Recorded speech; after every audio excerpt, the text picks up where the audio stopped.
So this is Logos, Logo 7. I'm not sure exactly which package I'd be at 'cause I had this back. I had an e-Bible that translated into Logos something, Logos 4, I don't remember, and then Logos 6. And I think I was at Logos 6 Platinum. I just upgraded to Logo 7 without buying a base package. So I'm not sure what the equivalent would be at this point. Um, I've bought lots of extra books and stuff like that. So this is what the homepage looks like. When you click on home, you come to this. It's got this it's got a little advertisement in the front, sell you stuff, notifications, media search, sometimes little helpful things. Usually there's some kind of little image with a verse. I don't really use too much here. There's a Bible reading, any like reading plans for books or the Bible you set up will be over here. I don't use those features too often. I don't really use the homepage truly. What most of the time I do when I start out is I go to layouts. And I have a whole bunch of layouts I've created. But I'll show you those later. I want to start with just some basic ones so we get what's happening here. So I'll just click on Bible and Commentary, a quick layout that Logos has created. And you can modify these, create them however you want, set it up. So I've got a Bible and I've got a commentary. So these highlighted words, I have a visual filter on right now. I can turn that off so we don't see that. And turn off imperatives, and they go away. They come back, imperatives. There we go. Maybe you're like, what the heck's imperative? Don't worry about that right now. Just you can set it up for it to highlight certain types of words that you want to see. Imperatives have to do with the Greek, but pay no attention to that for now. So we'll get rid of that so it's not in our way.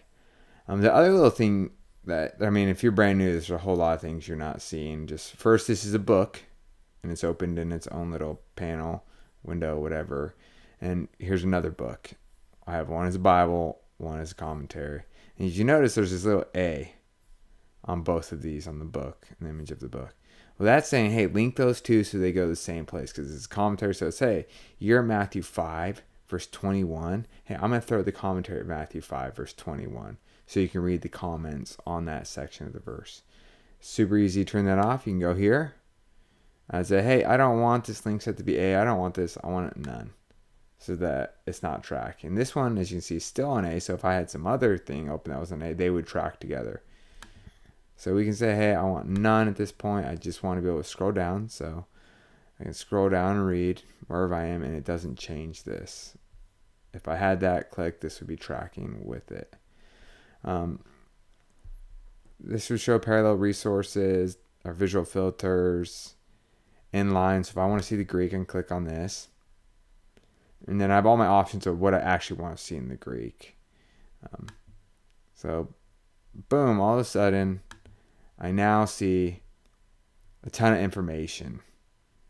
Me, not. And then here's what it looks like in Greek. This is transliteration. And then it gives me the information. It's an adverb, negative, or whatever, particle. And then here's a aorist active, subjunctive, second person plural. If you don't know the Greek, this is just worthless information to you at this point, but that's really helpful. So I can turn that off if it's too much and I just want to read. I can turn that on. One of the things I find very useful that I almost always have up is I come in here, this is our tools, and I grab information, and it pops up a new little panel or window, whatever you call this. And when I'm reading, this is really helpful because now I want to see what is law. So I'm pull up a definition. It's working. And it's giving me a couple of things. You kind of have to move your mouse quick because if I go too slow, it'll grab another word from the commentary and load the information for that. And I don't really care what the definition of antithesis is right now. I want to see you. We'll go with law at this point. So it has law. I can see it over there. Nomos. And now this is basically a word dictionary, the NIDNTTE. It's a really sweet one. If I want to click on that, I can pull up more information there. So the BDAG is like the best Greek dictionary that you have.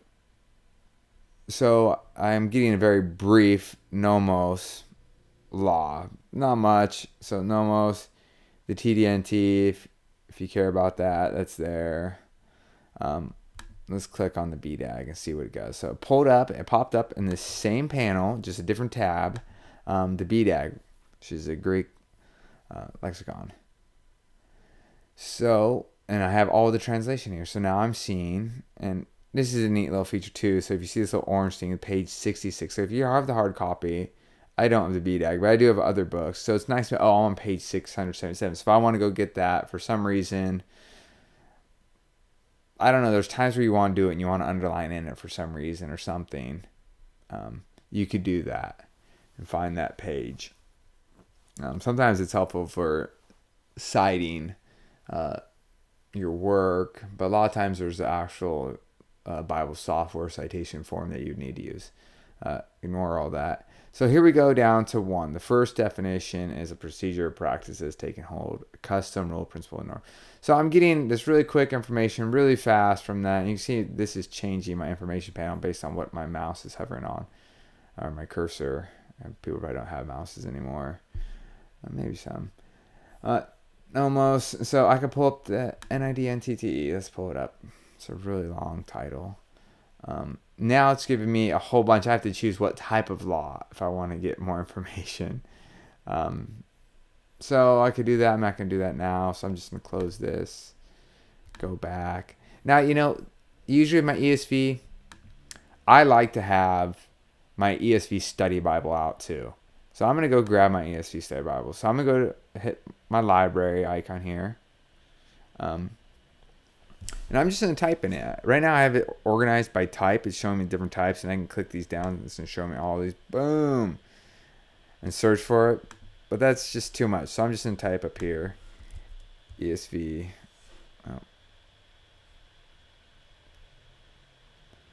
Study Bible. So that's one way to do it up here in this command bar. And you can do a lot of things in this command bar. I don't know them all, but I know I can do like refresh or update, these different things that will update the program. What I meant to do was do that in this find bar, the ESV. So now it's showing me 2. So there's 2 ESV things. Got my ESV Bible, Bible notes. It's funny that it categorizes that as Bible notes instead of commentaries or whatnot. But that's where it is. That's my ESV study Bible. I've already opened, so I'm not going to click on that. But there it is. I'll click out of there. So now I've got my ESV study Bible. And I'm going to put it at the front. So I dragged it over because it's my first one. And I want to sync these two. So I'm going to go over here. Go to link set. A.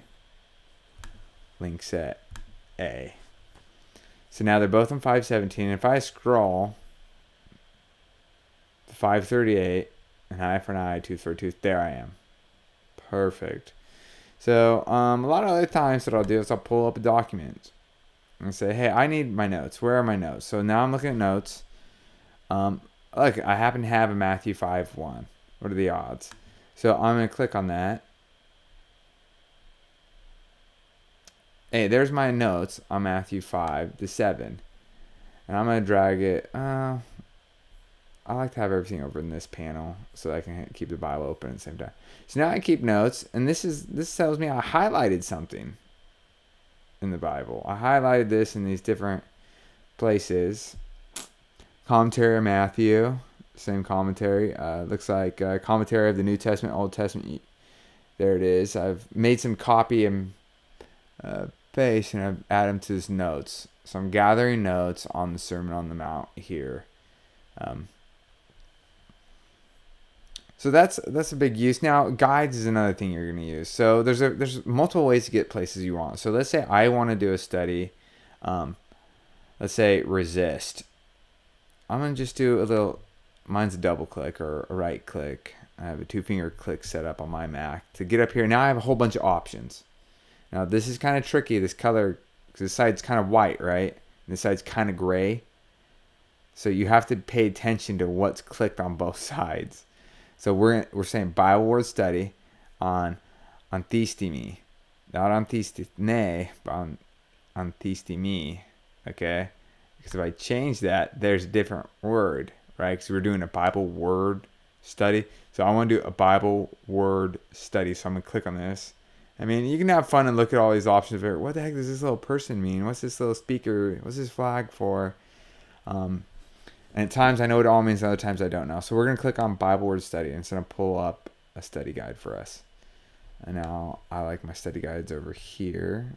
And it didn't drag like I want to. There it goes. It's kind of going. Boom. There it is. So now it pulls up my Bible Word Study. And this is just, for me, it's a jumping point to really study. And I wouldn't say if you read through this, you've done a word study or anything like that. This is helping you tackle that goal. So I've got some of my lexicons, BDAG, Oneida, whatnot. I don't have a lot, but that's what I have. And so it shows me that it looks like it's occurring 14 times, right? Some of these,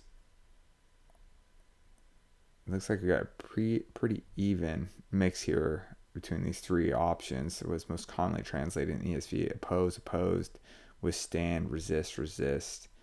I can click on that and it pulls it apart, and now it shows me down here where these times the ESV done it. But the same Greek word, anthistemi, is the root behind all of these, as it is behind these ones, as it is behind these. So it's the same Greek word, but our English translation is giving us variants. So we can go through, so that pulls up a Bible word study. But let's say, I'm not really looking to do a Bible word study. I want to do a passage guide. I want to see, we're studying the Sermon on the Mount. We want to see what else there is. So I'm going to back that up, 5-7.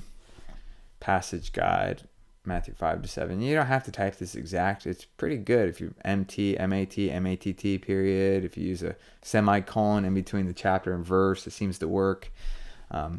So you don't have to be real accurate with that. It does a pretty good job. So now it's listing my commentaries, and the way it's listing them is based on how I've prioritized them. You don't have to prioritize, and it's going to list commentaries for you. But, I like the NIGTC and the Pillar and the Baker Exegetical Series and my commentary on the New Testament use of the Old Testament. These are ones I want to see more often than, let's say, Matthew Henry's commentary. I don't really care to see Matthew Henry's. I don't want him at the top of the list. I want to see all these other ones first, because if I click this little more button, there's a lot of other commentaries. And look, I could click it again, and some of these aren't that helpful. So I have prioritized, and you're saying, how the heck do you prioritize? Or you're saying, what the heck, this is too much information for introduction.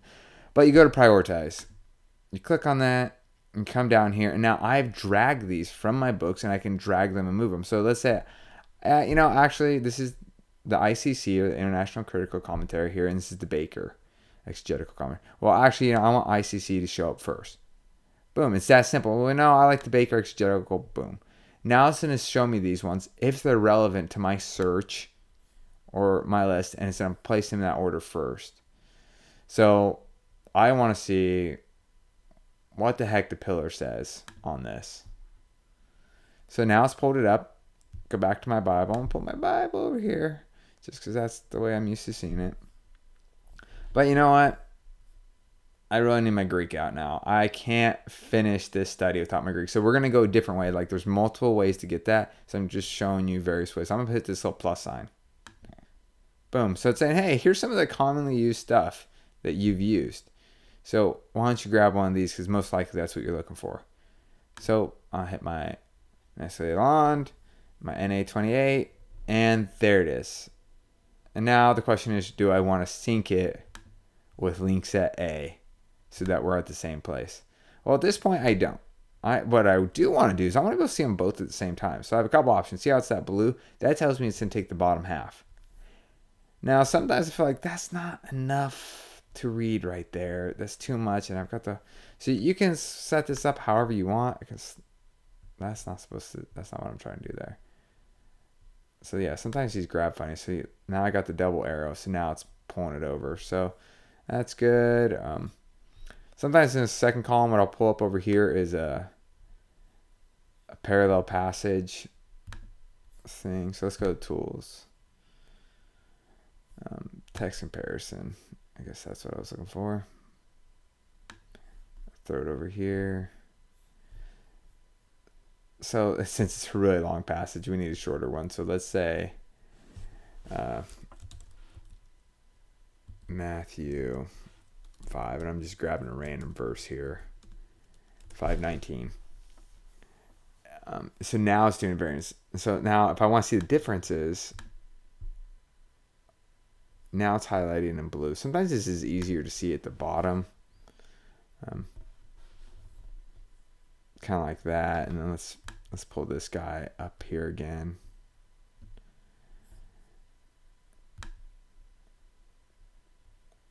And now I can see comparison between Bibles that I've set. You can change this however you want. I've got the ESV, the NET, the NASB, NIV, NRSV.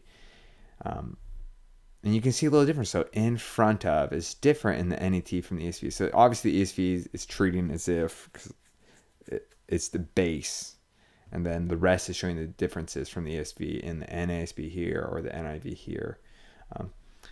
Pretty cool. So this is pretty much a basic little setup that I would use for a lot of my, Bible study, or just I have a quick question in my head. I'm wondering, someone says something, I want to know what, I'm not sure about that.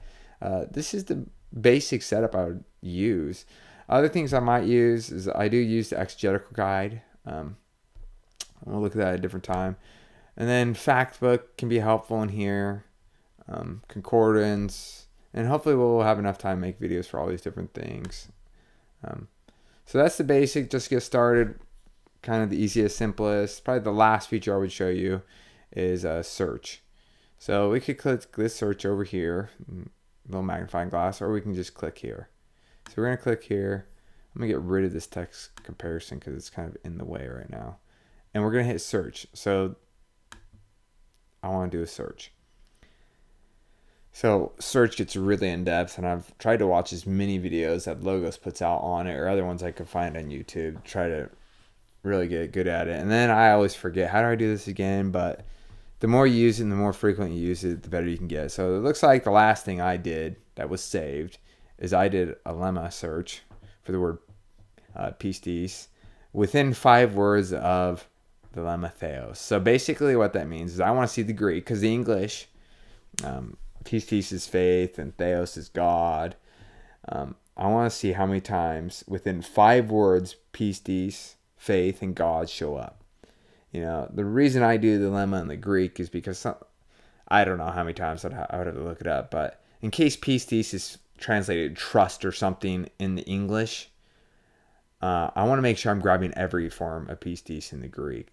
And so I'm not just getting ones that the English translated as faith, and I missed the other ones where the English translated trust. I want to find all the pistis that are within 5 words of all of theos. So most of the time I'll do my searches in the Greek, unless I'm trying to figure out, well, what's the difference between the NIV and the ESV? I've done that a few times for papers that I've had to write. But most of the time I do it in the Greek, because that's what we really want, that's what we want to work with. So that'd be the search. Now it's a morph search. But there's also a basic where I can search the entire library, every book I have, and you get a ton of books if you buy a base package. So many that you won't even use. Or I can just search a Bible, basic Bible search. What's that verse again? I was trying to think of, salt and light. Jesus was saying something about salt. Let's see if near works. Near light. Let's see if anything comes up here. So it's saying no. So let's try salt and light. Nothing. I guess they're probably too far apart, right? So let's just try salt. Oh, so now I've got 46 results and 40 verses. And right now it's searching all Bible texts, all passage in the ESV, right? It should be showing me the equivalent in the NASB, but in the NA28, but it's not doing that. So let's just click enter and see if that updates it. Nope, it didn't do it. So what we were looking for, I know, is in Matthew, so we'll cheat and just scroll down to Matthew. Oh, you're the salt of the earth, but if salt has lost its taste, how shall its saltiness be restored? Okay, 5:13. I found that verse. Sweet. Now I'm out flipping through the thing, and I'm like, you know what? I want to see what it is. it hovers. So right now I can already see that whole verse basically in the search. But other times, let's say commentary, well, what's Matthew 5, 1 through 7:29? Oh my goodness, there. It's pulling up part of it, not all of it, right? Chapter 7 is a lot of chapters. But it's really helpful when like it'll say, oh, this is reminiscent of Isaiah 60 or something. And you're like, well, what is that? And you can just hover over and read it really quick. That's a sweet little feature. And then you click on it. If I click on it, it's going to pull it up in the Bible for me. And then I'll have it right there. So these are just the most basic, fundamental stuff you'll use in Logos day in and day out.